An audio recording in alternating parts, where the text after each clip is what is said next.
복음의 진전과 삶의 열매, 이런 말씀으로 성년주일 설교를 하겠습니다.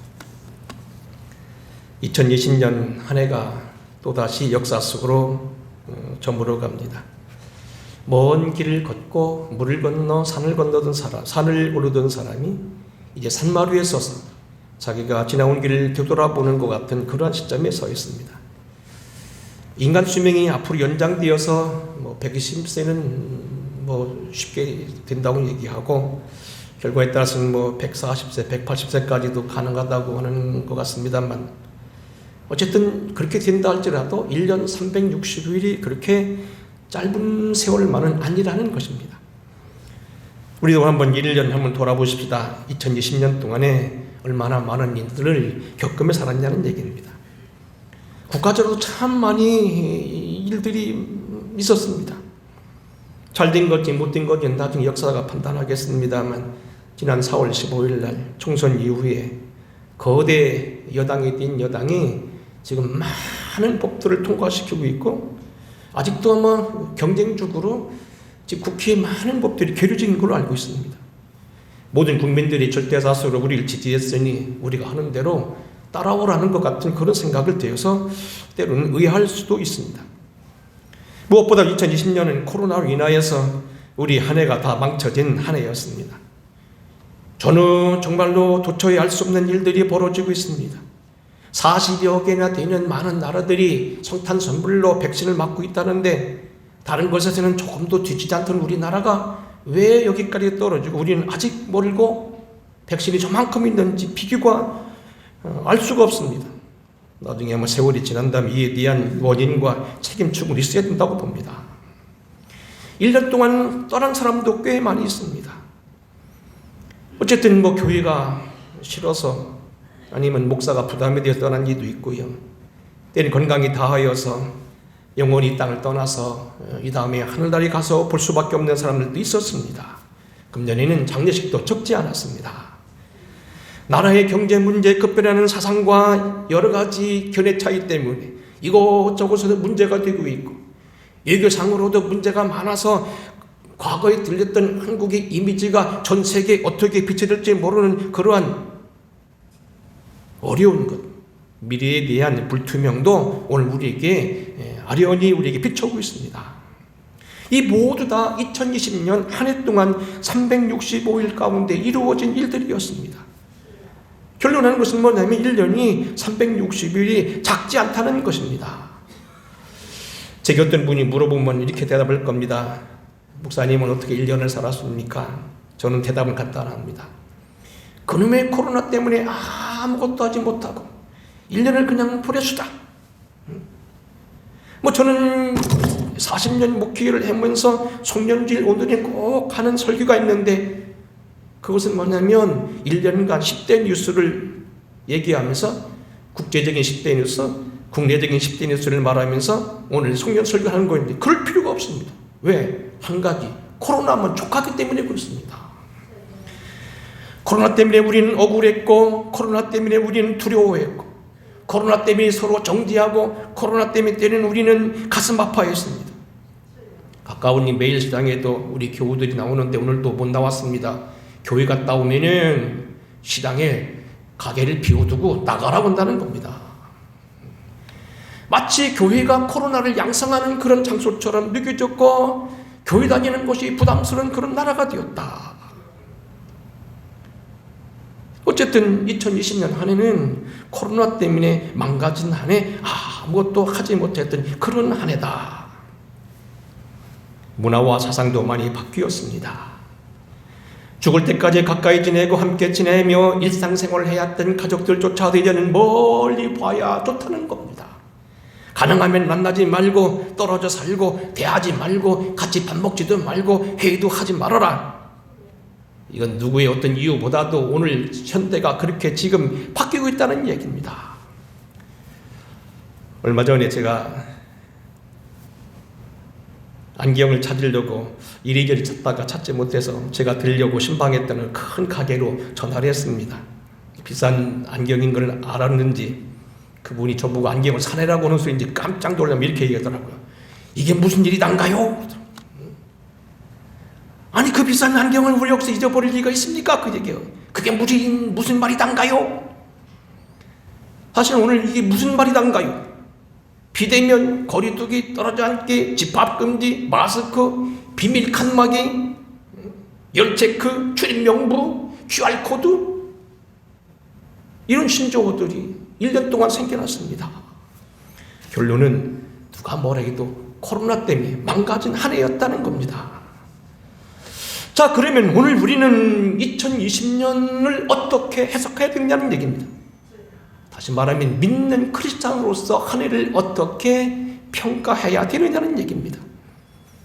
지금까지 말해온 2020년 한 해, 믿지 않는 사람들이 보았던 한 해, 답답했고 억울했고 마음 상했던 그런 한 해가 아니고, 하나님이 살아계신 걸 믿고 역사를 움직이시고 천지를 지으시고 지금도 운행하시고 사람의 연대를 정하시고 우리의 개인 기도를 들으시고 모든 걸 운행하신다는 살아계신 하나님이 역사를 믿는 우리들은 어떻게 해석해야 되느냐는 얘기입니다.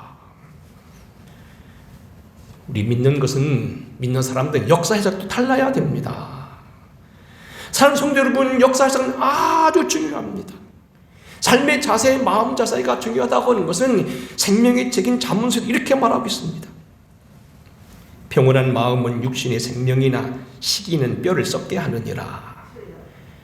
눈이 밝은 것은 마음을 기쁘게 하고 좋은 기별은 뼈를 윤택하게 하느니라. 선한 말은 꿀송이 같아서 마음에 달고 뼈에 양약이 되느니라. 마음의 즐거움은 양약이라도 심령의 근심은 뼈를 마르게 하느니라. 오래 참으면 관원도 설득될 수 있나니 부드러운 혀는 뼈를 깎느니라. 여러분, 마음 자세, 역사를 어떻게 보는가 하는 것은 그게 허리 건강을 비롯해서 이런 모든 건강에도 그것이 문제가 된다는 겁니다. 역사관을 어떻게 보냐는 것은 그 사람의 생각과 그 사람의 문화와 그 사람의 모든 인생의 건강을 좌우한다는 이야기입니다.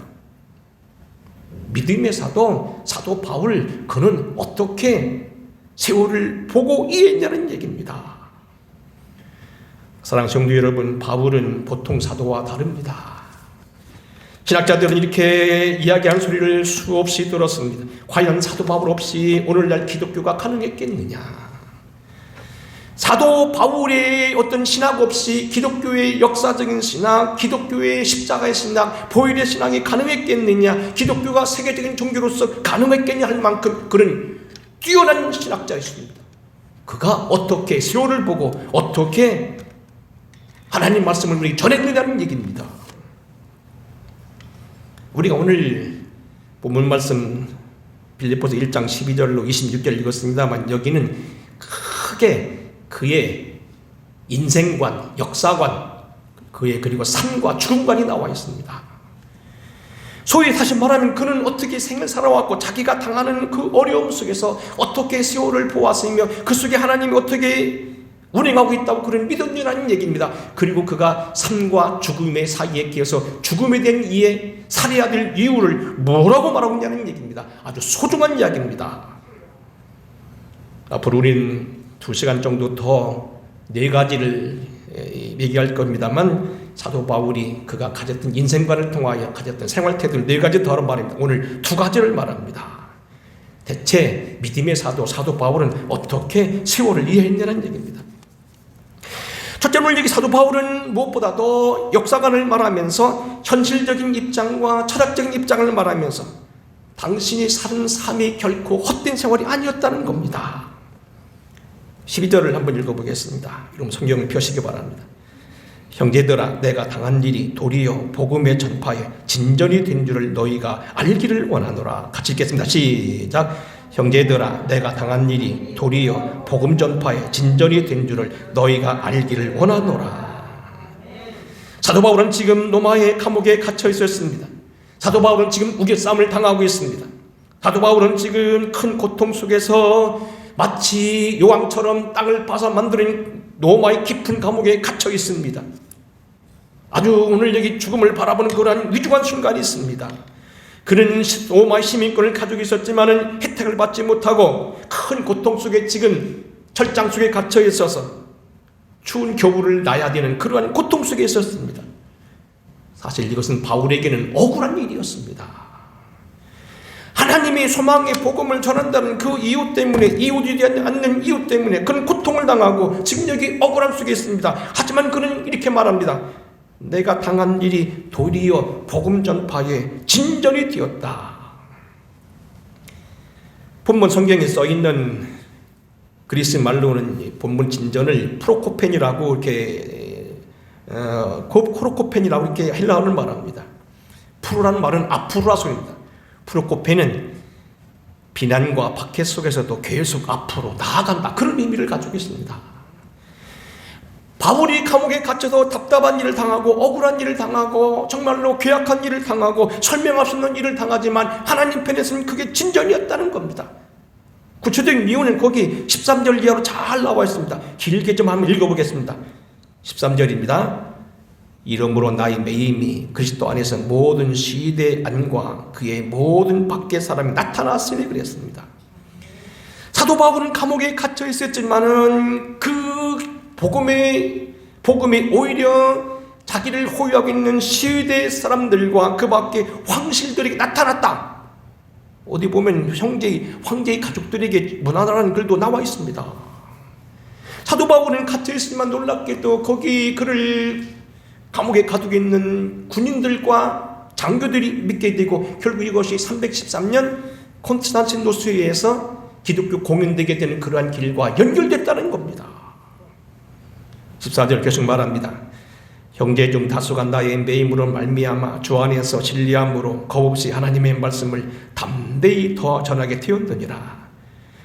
어떤 이들은 투기와 분쟁이로, 어떤 이들은 착한 뜻으로 그리스도를 전파하나니 이들은 내가 복음을 변증하기 위하여 세우심을 받은 줄 알고 사랑으로 하나니 그들은 나의 매임에 괴로움을 더하게 할 줄로 생각하여 순수하지 못하게 다툼으로 그리스도를 전파하느니라. 이들이라는 말은, 그들이라는 말은 영어로 말하면 전자후자입니다. 사도 바울이 감옥에 갇히게 되니까 두 무리가 생겼습니다. 한 사람은 우리 선생님이 감옥에 갇혔으니 그가 못한 일을 해야 된다고 착한 뜻으로 열심을 내는 사람이 있는가 하면, 또 한 사람은 이때를 기회라고 생각하고 경쟁적으로, 시기적으로 사도 바울을 제압하기 위해서 열심을 내었다는 겁니다. 하지만 18절 이렇게 말합니다. 그러면 무엇이냐? 거칠애로 하나 참으로 하나 무슨 방도로 하든지 전파되는 건 그리스도니 이로써 나는 기뻐하고 또한 기뻐하리라. 무슨 방도로 하나, 저들이 좋은 뜻으로 하나, 이들이 시기로 하나, 전자가 이렇게 하고 후자가 저렇게 하나 관계없다는 겁니다. 나는 그리스도 안에서 예수의 복음이 전파되면 나는 그걸로 만족하겠다는 겁니다. 세례 요한이 말하지 나는 사라지지만은 예수는 영원히 오늘 우리에게 복음으로 남을 거라는 얘기입니다. 나는 사라지고 그는 흥해야 된다는 겁니다. 문제가 되지 않는다는 이야기입니다. 하나님이 하신 일로 보았다는 겁니다. 그러기에 당신이 당하는 이 일, 아픈 일이라고 하지만은 분노하지도 슬퍼하지도 거기에 당신의 감정을 섞지도 않겠다는 이야기입니다. 성생 믿음의 고백자들이 다 그랬다는 겁니다. 그들이 불편한 생애, 어려운 생애, 때로는 고난의 생애를 살아왔어도 그들에겐 결코 그것들이 고난의 세월로 그렇게 평가되지 않았다는 겁니다. 대표적인 사례 들어보겠습니다. 요셉입니다. 17세의 젊은 나이에 꿈을 가지고 있다가 형들의 배반을 받고 포로로 팔려가서 노예 생활을 하다가 결국 감옥에 가고 억울한 일을 당했던 요셉, 나중에 총리 되셔야 됩니다만 그럼 이렇게 말합니다. 창세기 45장입니다. 형들이여 나는 요셉이라 내 아버지께서 아직 살아계시나이까. 요셉이 형들에게 이르되 내게를 가까이 오셔서 그들이 가까이 가니 이르되 나는 당신들이 아우 요셉이니 당신들이 애굽의 판자라. 당신들이 나를 이곳에 팔았다고 해서 근심하지 마소서, 한탄하지 마소서. 하나님이 생명을 구원하시려고 나를 당신들보다 먼저 보내셨나이다. 그런즉 나를 이리로 보낸 일은 당신들이 아니요 하나님이시라. 하나님이 나를 애굽의 전국에 주로 세웠으니 지체 없이 내려오시고 내 땅에 머물며 나의 봉사를 받아주소서. 아버지와 아들과 아죽이 모든 속한 모든 이들이 부족함이 없도록 하겠습니다. 뭐 아무것도 문제가 되지 않는다는 겁니다. 하나님이 하셨다는 겁니다. 당신들은 가슴 앓을 것도 없다는 겁니다. 하나님이 그 일을 통하여 더욱더 좋게 하셨다는 겁니다. 그러면 나는 절대로 당신들을 향하여 섭섭하지 않게 할 것이고 당신들을 조금도 부족하지 않도록 내가 끝까지 책임지겠습니다. 믿음의 사람, 하나님의 사람으로서 당장 고백했다는 이야기입니다. 예수님의 조상으로 지급됐던 오늘 다윗도 마찬가지입니다. 사무엘하 16장 그가 압살롬의 난에 의해서 아들이 쫓겨가며 궁을 버리고 처절하게 울면서 길을 걸어 올라갈 때였습니다. 머리를 풀어헤치고 발에 신발을 벗고 자갈길을 걸어가는 그에게 시므이란 사람이 와서 그를 저주합니다. 사울의 종족 베냐민 사람 시므이가 그를 뒤에서 까닭없이 욕을 합니다. 그때 이 주변에 있는 사람들이 말합니다. 왕이여 말씀만 하소서 우리가 건너가서 단칼에 죽이겠습니다. 여러분 유대인의 그 강도는 크지 않습니다. 우리 여기는 개월만도 못합니다. 그렇게 크지 않습니다. 요단강은 물론 요즘에는 그걸 막아서 다 관계 농수로 뽑아내고 그렇지만 어쨌든 비가 오지 않는 계절에는 이스라엘 그 개울은 아무것도 아닙니다. 건너가는 건 시간 문제입니다. 목숨이 사실은 그들의 칼에 있었습니다. 하지만 다윗이 이렇게 말합니다. 내가 너희와 무슨 상관이 있느냐? 그가 저주하는 것은 여호와께서 그에게 다윗을 저주하라 하심이니 네가 어찌 그리하겠느냐 할 자가 누구냐? 여호와께서 그에게 명령하신 것이니 그가 저주하게 버려두라. 혹시 여호와께서 나의 원통함을 감찰하시니 오늘 그 저주 때문에 여호와께서 손으로 내게 갚아주실 것이니라.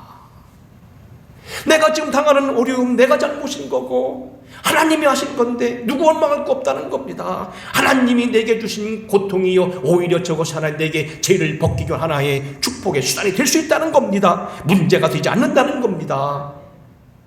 사무엘하 맨 마지막 장 부글에도 보면 나옵니다. 전쟁 준비를 한다고 학자들은 말합니다. 인구조사를 하고서 매를 맞을 때도 그는 하나님의 손에 빠지겠다고 말하며 하나님의 방법을 택했다고 이렇게 고집을 합니다. 여러분 믿음의 사람들에게는 결코 고통이나 어려움이 결국 뒤를 바라보는 손해가 아니요 어둠이 아니었다는 얘기입니다. 하나님이 바라보면 그것은 진보였다는 겁니다. 그래서 그런지 모르지만 빌립보서를 비롯한 바울서에는 그런 걸로 가득 차 있습니다. 가장 중요한 게 1장 6절입니다. 너희 안에서 착한 일을 시작하신 네가 그리스도의 날까지 이루실 줄을 확신하노라. 2장 13절입니다. 너희 안에 행하시는 일은 하나님이시니 자기의 기쁘신 뜻을 위하여 너희에게 소원을 두고 행하게 하시나니 모든 일을 원망과 시비가 없이 하라. 좀 속상하더라도 관계하지 말고 주님 바라보고 열심히 하자 그런 얘기입니다. 우리를 어떻게 대했든지 문제가 아니라는 겁니다. 사람들이 평가하는 게 문제가 아니라는 겁니다. 형제들아 나는 내가 잡은 줄을 여기지 않냐고 오직 한 일적 뒤에 있는 건 잊어버리고 앞에 있는 걸 향하여 표대를 향하여 위에서 부르신 부름의 상을 위하여 쫓아가노라. 그는 만물을 자기에게 복종케 하실 수 있는 자의 역사로 우리의 낮은 몸을 자기의 몸과 같이 변하게 하시리라. 이 다음에 주님 앞에서는 우리가 우리 몸이 다 변화되고 제약받지 않는 거룩한 몸으로 바뀔 거라는 겁니다. 최고의 축복 기다리고 있다는 겁니다. 나는 비천에 처할 줄도 알고 풍부에 처할 줄도 알아. 모든 일 곧 배고픔과 풍부와 궁핍에도 처할 줄 아는 일체의 비결을 배웠느라 내게 능력 주시는 자 안에서 내가 모든 걸 할 수 있느니라. 하나님이 함께 하신다는 겁니다. 고난의 문제가 아니라는 겁니다. 영광 가운데 풍성한 곳을 모두 쓸 것을 채우시라는 겁니다. 바울은 늘 하나님을 중심으로 살았습니다. 오늘 우리는 다시 한번 기억하면서 형제들아 나의 당한 일이 복음의 진전이 된다는 말씀 기억하면서 그는 어려움을 원망하지 않고 하나님을 바라보고 믿음을 섰다는 걸 기억하시기 바랍니다. 두 번째 우리가 살펴볼 말씀은 뭐냐면 그가 삶의 이해, 죽음의 이해를 어떻게 했냐는 겁니다. 오늘 여기 계신 어른들, 노인들이 당연하지만 젊은이도 마찬가지입니다. 삶과 죽음은 순서가 없기 때문에 우리가 적어도 기독교는 이걸 확보해야 됩니다. 왜 살고 왜 죽느냐는 겁니다. 왜 우리가 오래 살아야 될 이유가 있냐는 겁니다. 우리가 그동안 말해왔습니다만 예를 든다면 그랬죠. 대한민국의 역사를 가만히 살펴보면 안타까운 것은 몇 가지가 있는데, 광개토 대왕이 39살이 요절을 했다. 광개토 대왕이 아신 대로 59, 20살만 더 살았고, 아니면 장수왕처럼 80세만 살았더라면 역사가 완전히 뒤바뀌죠. 만주 땅 뺏겨가지고 그걸 뭐 우리 땅이 저 땅이니 그렇게 할 이유도 없다는 거죠. 뭐 대마도 땅 뭐 말할 것도 없다는 겁니다. 근데 그분이 너무나 안타깝게 일찍 죽었다는 겁니다. 그 제 권사님들께 늘 부탁했습니다. 권사님들 늙지 마시고 돌아가시지 말라고. 왜? 기도하는 분들은 오래 사셔야 된다고. 여러분, 오늘 우리가 오래 살 이유가 있다는 겁니다. 그게 바로 19절부터 21절입니다. 중요한 철학입니다. 읽어보겠습니다. 이것이 너희의 간구와 예수 그리스도의 성령의 도우심으로 나를 구원에 이르게 할 줄로 아는 거로 나의 간절한 기대와 소망을 따라 아무 일에든지 부끄러워하지 아니하고 지금도 전과 같이 온전히 담대하여 살든지 죽든지 내 몸에서 그리스도가 존귀하게 되게 하려 하나니 이는 내게 사는 것이 그리스도니 죽는 것도 유익함이라. 오늘 여기 사도 바울은 말합니다. 지금 역사의 진보뿐만 아니고 사실은 모든 것, 사는 것, 죽는 것 다 주님 앞에 있다는 겁니다. 22절 같이 읽어보겠습니다. 26절까지 자, 시작. 그러나 만일 육신으로 사는 이것이 내 일의 열매일진데 무엇을 택해야 할는지 나는 알지 못한다. 내가 그 둘 사이에 끼었으니 차라리 세상을 떠나서 그리스도와 함께 있는 것이 훨씬 더 좋은 일이라 그렇게 하고 싶으나 내가 육신으로 있는 이것이 너희를 위하여 더 유익하리라. 내가 살 것과 너희 믿음의 진보와 기쁨을 위하여 너희 무리와 함께 거할 이것을 확실히 아노니 내가 다시 너희와 같이 있으므로 그리스도 예수 안에서 너희 자랑이 나로 말미암아 풍성히 하려 함이라. 지금 여러분 헬라어를 번역하기 때문에 좀 어렵습니다만 쉽게 제가 풀이해 보겠습니다. 이런 얘기입니다. 제 한 서너 살 밑에 우리 후배 하나가 얼마 전에 심장을 바꿔 꼈습니다. 그냥 수술 정도가 심장을 완전히 딴 사람으로 바꿔 꼈어요. 죽음의 고비를 넘나들었어요. 그래서 연희에서도 몇 천만 원인가 제가 총무 있을 때 모금을 해서 전달했던 기억이 납니다. 제가 여기 온다고 하니까 저를 만나자고 하면서 밥을 사주면 얘기합니다. 형님, 제가 다 봤습니다. 이 사람이 이 심장을 바꿔 끼고서 죽음의 고비를 여러 번 넘었어요. 그래서 천국도 볼 듯하고 이것도 봤다는 거예요. 왔다 갔다 했다는 거예요. 많은 걸 봤다는 거예요. 저와 여러분도 언젠가 그런 순간 있을 겁니다. 천국도 갔다가 여기도 왔다가 왔다 갔다 볼 겁니다. 바로 그 얘기입니다. 만일 육신이 사는 이것이 내일의 열매일진데 무엇을 택해야 할지 난 알지 못하노라.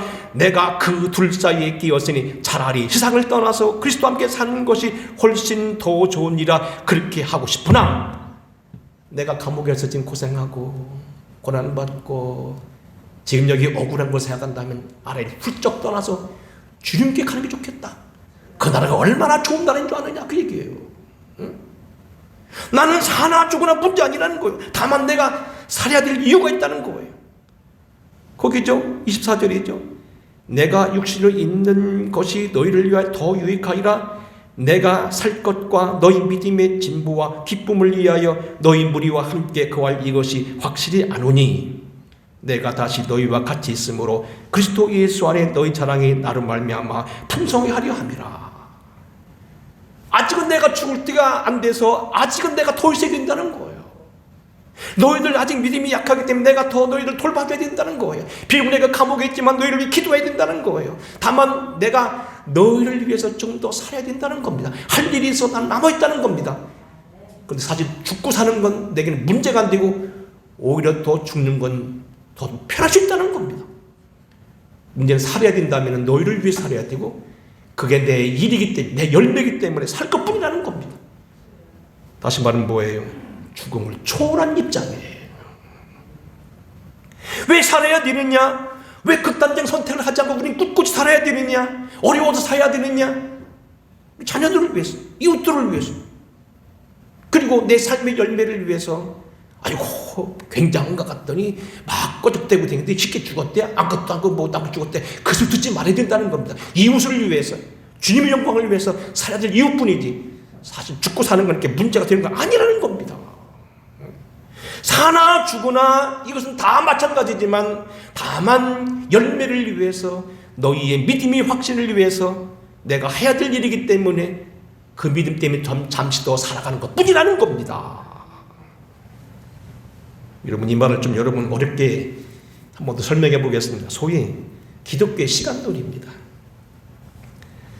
세계 역사가 가운데서 가장 시간론을 먼저 말한 사람이 어거스틴입니다. 어거스틴은 기독교가 자랑하는 고대 신학의 완성자이고 기독교 최고의 신학자로 봅니다. 사도 바울 이후로 가장 최고의 신학자고 전무후무한 신학자입니다. 어거스틴은 많은 책을 썼는데 그쪽 책 하나가 뭐냐면 시간론이라는 겁니다. 시간에 대해서 최초의 말하는 신학자입니다. 그는 이렇게 말합니다. 어렵다겠어요? 한번 잘 들어보셔봐요. 시간은 오로지 피조물 세계에만 있으며 신은 시간 바깥에서 영원한 현재로 존재한다. 인간의 역사도 현재뿐이며 과거는 지나간 현재이고 미래는 다가올 현재이다. 하나님은 우리의 과거, 현재, 미래를 동시에 보시고 영원으로 시간의 한계를 초월하신다. 어렵지요? 이런 얘기예요. 시간은 하나님이 인간을 통치하고 우주를 다스리기 위해서 만들인 그러한 하나의 산물이고 피조물이라는 것. 시간도 하나님 거라는 겁니다. 하나님은 시간에 매이지 않는다는 겁니다. 결국 우리는 많이 사나 적게 사나 몇 살 살았냐 뭘 했냐 뭐 면장을 몇 년 했냐 뭐 대통령을 몇 년 했냐 따지지만 아무것도 아니라는 겁니다. 과거는 우리가 과거에 살았던 현재고 지금은 현재에 물을 곳도 없고 다가올 미래도 우리가 살아야 될 현재라는 겁니다. 하나님께는 오직 현재밖에 없다는 겁니다. 이게 무슨 얘기냐면요, 왜 아담이 범죄했는데 그것이 우리가 뭔 상관이 있냐? 그 아담이 가지고 있는 신성은 과거 우리 현재로서 우리가 다 그렇다는 겁니다. 우리는 하나님을 배반하고 지금 그런 인생이라는 겁니다. 그래서 우리는 지금도 회개해야 되는데 그게 바로 우리의 죄라는 겁니다. 또 이 말은 이렇게 해석합니다. 많은 사람들이 시간을 따져가면서 길었냐 짧았냐 얼마였냐 뭐 그런데 과거에 내가 어떠하더라도 아침 새벽에 저는 잠깐 말했습니다만 로마 유명한 황제 유스티아누스라고는 대법전을 썼던 유명한 그 황제가 있는데 그 황제 비인 테오도라가 사실 무예였습니다. 어머니를 따라서 서커스에 들어갔다가 이 남자 저 남자 손을 거치고 살았던 그러한 버림받은 여자였습니다. 근데 우연찮게 로마의 장교의 눈에 들어서 결혼했다가 결국 나중에 황비가 됩니다. 근데 이 황비는요 과거 생각지 않고 위대한 일을 많이 합니다. 로마 역사상 가운데서 몇 안 되는 훌륭한 황제의 제1인자로 취급하는 유스티아누스 황제는 최고의 황제가 되게 만듭니다. 바로 그 아내의 덕분이라는 겁니다. 수없이 많은 여성들, 불쌍한 여성들을 구제했고요. 수없이 불쌍한 사람들이 자선 사업했고요. 소유가 자라다 터키의 그 유명한 성소피아 성당을 비롯한 대성당을 수개를 전국에 전 세계에 지었습니다. 거대한 일을 했던 훌륭한 여인이었다는 얘기입니다.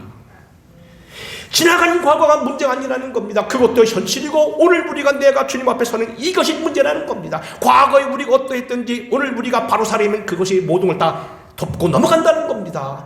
하나님께는 오늘 지금 나 여기가 있다는 겁니다. 왕년에 내가 어떻게 했다는 게 문제가 아니라는 겁니다. 지금 내가 하나님 앞에 죽을 때 바로 죽어야 된다는 겁니다. 인간들은 세월을 따지고 100세니 20세니 뭐 어쩌니 따지지만 하나님께는 그 문제 아니라는 겁니다. 그 사람이 어떻게 하나님 앞에 존재하느냐는 현재가 중요하다는 겁니다. 나의 간절한 기대와 소망을 따라 아무 일이든지 부끄러워하지 아니냐고 지금도 전과 같이 온전히 담대하여 살든지 죽든지 내 몸에서 그리스도가 존귀하게 하려 되는 것이 되게 하나니 지금 죽으나 나중 죽으나 먼저 죽으나 그게 문제가 아니라는 겁니다. 언제 죽든지 나는 살든지 죽든지 내 몸 안에서 그리스도가 존경을 받는다는 겁니다. 살면 영광이고 죽으면 천당이라는 겁니다. 오늘 오라 하면 가라하고 아멘하고 기쁨으로 가되 죽는 그날까지 최선을 다할 뿐이라는 겁니다. 믿음을 살겠다는 겁니다. 십자가만 등에 지겠다는 겁니다. 은혜로 주님을 향해 뚜벅뚜벅 그날을 걸어가겠다는 얘기입니다. 잡은 줄로 여기지 않고 잡도록 계속하여 달려가겠다는 이야기입니다. 아시스의 성 프란시스는 태양을 형제라고 말했고 달을 자매라고 말했는데 죽음조차도 자매로 보았습니다.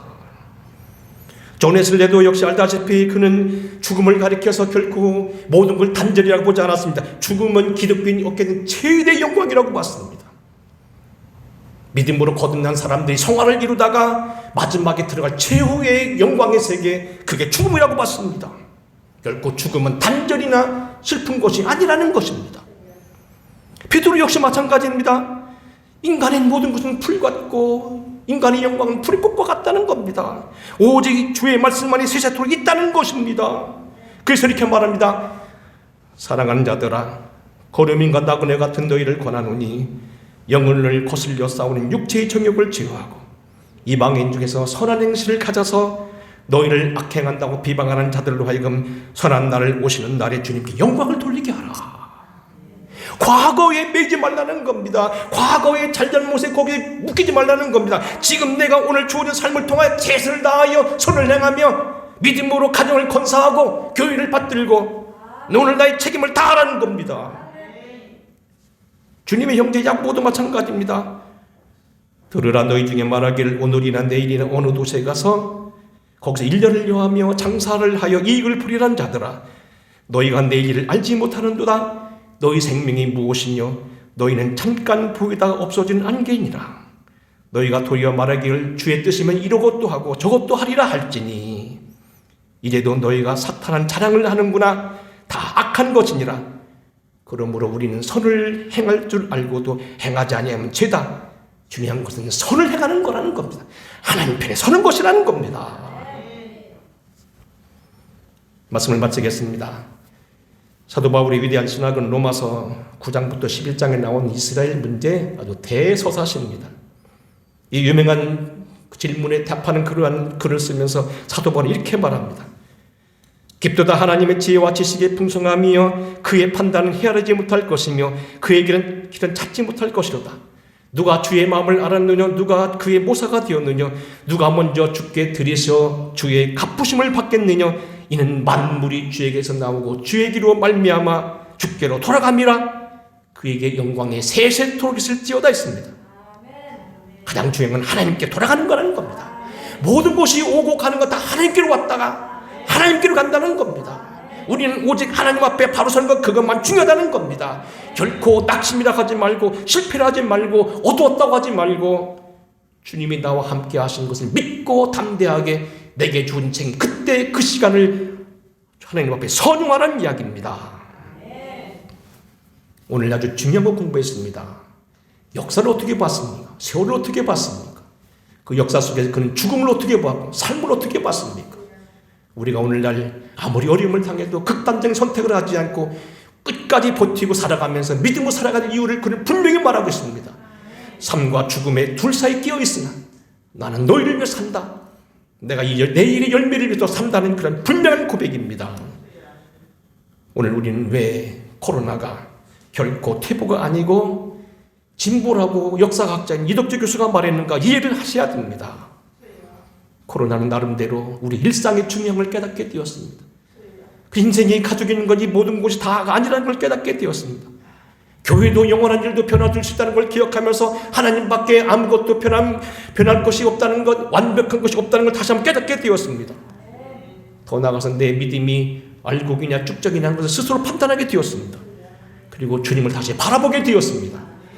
오늘 어두운 시대에 살아가는 오늘 우리지만 이렇게 다시 고백하고 일어서야 되겠습니다. 형제들아, 내가 당한 일이 도리어 복음의 전파가 된 줄을 알지 못하느냐 하면서 오늘 여기 당신 생애를 뚜벅뚜벅 걸어가며 끼어있는 생애지만 힘있게 살기를 원했던 사도 바울의 신앙 고백이 저와 여러분의 고백이 되고 살든지 죽든지 그리스도만 영화롭기 위해서 최선을 다하여 주의 복음을 등에 지고 나가는 우리 모두가 되기를 결단하는 한 해로 마감하고 한 해가 시작되기를 주의 이름으로 축원합니다. 고마우신 아버지, 사도 바울을 통하여 우리의 신앙을 다시 한번 증거하게 하여 주시고 주님이 우리에게 원하셨던 시간은 어떤 시간인가 역사관을 바로 갖게 하여 주시옵소서. 참으로 하나 겉으로 하나 사나 죽으나 무엇을 되든지 그리스도만 영광을 위해 살게 하여 주시고 오늘도 내게 삶 속에서도 진보를 주시고 진전하게 하신 주님 바라보고 믿음으로 담대한 우리 되게 하시옵소서. 예수님 거룩하신 이름으로 간절히 기도하옵나이다. 아멘. 찬양하겠습니다.